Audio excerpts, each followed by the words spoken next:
top news for this week, I'm Rachel Long. Students enrolled in a capstone dietetics class served homemade meals to the community on Sunday for the 12th annual Empty Bowls banquet. The students began preparing the menu for the banquet several weeks in advance and were all hands on deck to serve it over the weekend.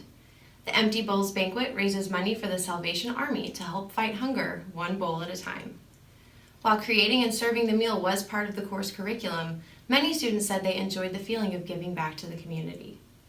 The annual Career Services Expo just wrapped up yet another year at Southeast, where more than 120 employers and graduate schools were in attendance. And Justin has more on that.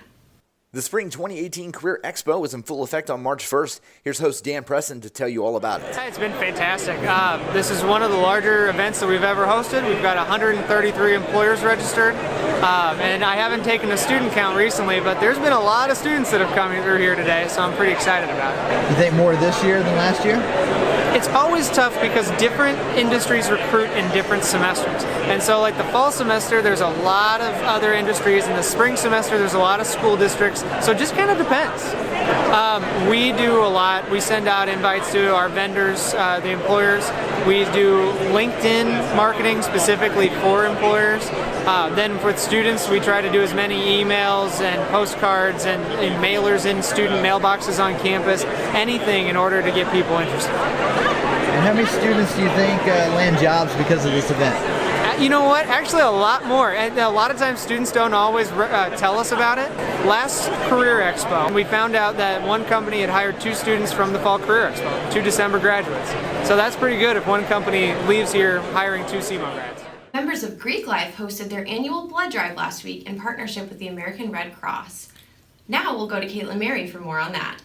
The annual Greek Week blood drive here on campus set a new record last week with 1,194 units of blood donated, reaching 5% over their goal.